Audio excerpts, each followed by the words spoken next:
Sering ikut lomba tapi belum pernah menang? Eits, jangan nyerah dulu. Aku Iflah dan ini solusinya.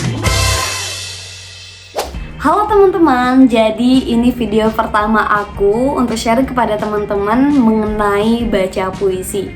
Jadi dulu saat aku akhirnya menjuarai lomba baca puisi tingkat kota, kabupaten maupun provinsi, sombong amat.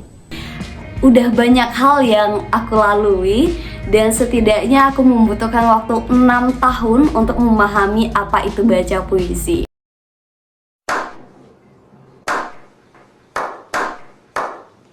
Dan di video kali ini aku akan membahas 5 hal yang harus kita perhatikan saat membaca puisi.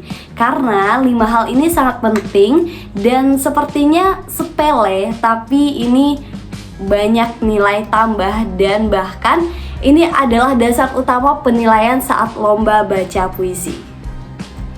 Oke, poin pertama yang harus kita perhatikan yaitu vokal.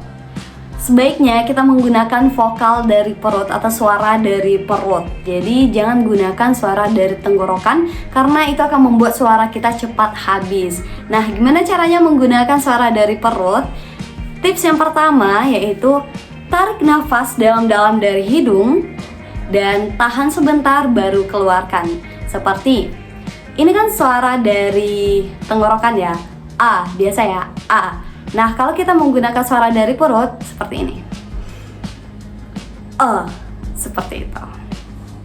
Ini membutuhkan beberapa waktu untuk latihan agar kita terbiasa. Poin yang kedua yang harus kita perhatikan saat baca puisi yaitu artikulasi. Kata demi kata yang kita ucapkan harus bisa terdengar dengan jelas oleh audiens. Berikut cara latihannya. Pengucapan A, I, U, E, O. Bukan A, I, U, E, O. Tidak terdengar dengan jelas, bukan? Kita contohkan saat membaca judul puisi ya. Sajadah panjang. Bukan sejadah panjang. Oke? Bisa diterapkan ya. Oke. Selanjutnya, poin yang ketiga yang harus kita perhatikan saat baca puisi yaitu intonasi. Nah, intonasi ini harus bisa kita gunakan secara tepat agar kalimat yang kita sampaikan itu bisa dicerna dan bisa dipahami oleh audiens. Poin yang keempat yaitu ekspresi dan penghayatan. Ekspresi ini sangat penting namun sering disepelekan. Jadi, ekspresi ini harus sesuai dengan puisi yang kita bacakan. Jika puisinya sedih, kita ekspresikan bagaimana ekspresi sedih itu.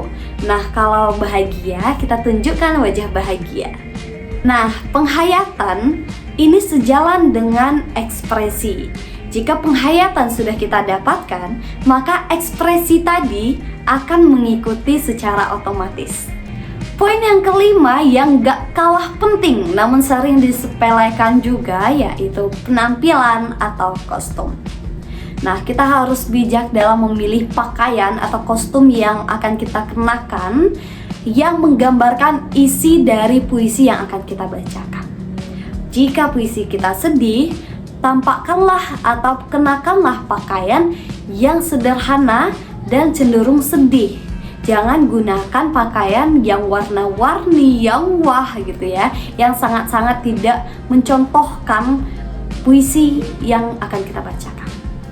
Nah, itulah 5 hal penting yang harus kita perhatikan saat lomba baca puisi yang sering disepelekan termasuk saya dulu, yaitu vokal, artikulasi, intonasi, ekspresi dan penghayatan, dan yang terakhir kostum atau pakaian. Oke, cukup dulu pembahasan kita pada video kali ini. Semoga dengan menerapkan 5 hal penting tadi, teman-teman bisa menjuarai lomba baca puisi tingkat kota atau kabupaten, provinsi, nasional, bahkan internasional. Untuk itu, yuk subscribe, like, komen, dan share ya. Aku Iflah, senang bisa membantu. Dadah!